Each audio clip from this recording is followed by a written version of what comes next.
સુરતમાંથી ફરી એકવાર અસલી પોલીસના હાથે નકલી પોલીસ ઝડપાઈ છે. સુરતમાં મુસ્લિમ મહિલા અને હિન્દુ પુરુષની ટોળકી મળી નકલી પોલીસ બનીને લોકો પાસેથી રૂપિયા પડાવતા હોવાનો કિસ્સો સામે આવ્યો છે. સુરતના પાલ પોલીસ દ્વારા એક મહિલા સહિત કુલ 2 લોકોની ધરપકડ કરવામાં આવી છે. પાલ પોલીસ સ્ટેશનની હદ વિસ્તારમાં ફરિયાદી દ્વારા એક ફરિયાદ નોંધાવવામાં આવી હતી, જેમાં ફરિયાદીએ જણાવ્યું હતું કે ડીસીબીના નકલી પોલીસ બનીને મહિલા સહિત એક પુરુષે તેની પાસેથી રૂપિયા પડાવ્યા હતા. જેથી આ બાબતે પાલ પોલીસે ફરિયાદના આધારે સિંગણપોર વિસ્તારમાં રહેતા ફેનિલ પટેલ અને સલાબતપુરા વિસ્તારમાં રહેતી કુલસુમ બાનો ઉર્ફે અલીના શોએબ કાદર ઈતવાળાની ધરપકડ કરી છે.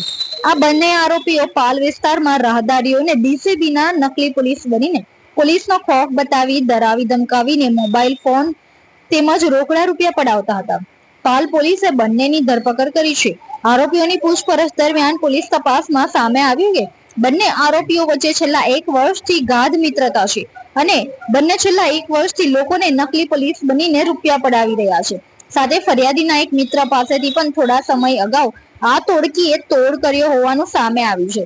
હાલ પોલીસે બંને આરોપીઓની ધરપકડ કરીને વધુ ઊંડાણપૂર્વક તપાસ હાથ ધરી છે. તારીખ 12/8/2025 રોજ પાલ પોલીસ સ્ટેશન ખાતે પ્રતિક આનંદભાઈ કારંડેએ ફરિયાદ આપેલી.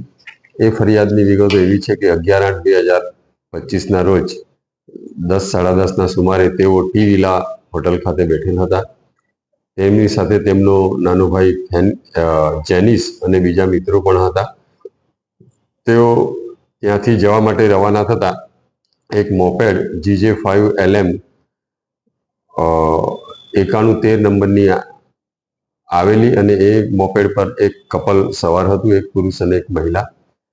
જેથી આ પુરુષે જેનિસને રોકેલો અને જેનિસને કહેલ કે હું ડીસીબી ક્રાઇમ બ્રાન્ચનો કર્મચારી છું, તે મારી પત્નીની છેડતી કરેલ છે તેમ કહી જેનિસને તેની જ બાઇક પર બેસાડી આગળ લઈ ગયેલા અને પાલ વિસ્તારની હદમાં તેઓને જેનિસને લઈ જઈ તેની સાથે બળજબરી કરી તેની પાસેનો મોબાઈલ ઝૂંટવી લીધેલ.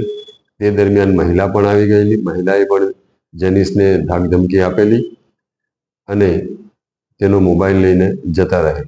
આવો જ એક કિસ્સો તારીખ 2/8/2025 રોજ ફરિયાદી પ્રતિકભાઈના મિત્ર મયુર પ્રકાશ ચાવડાના સાથે પણ બનેલ હતો.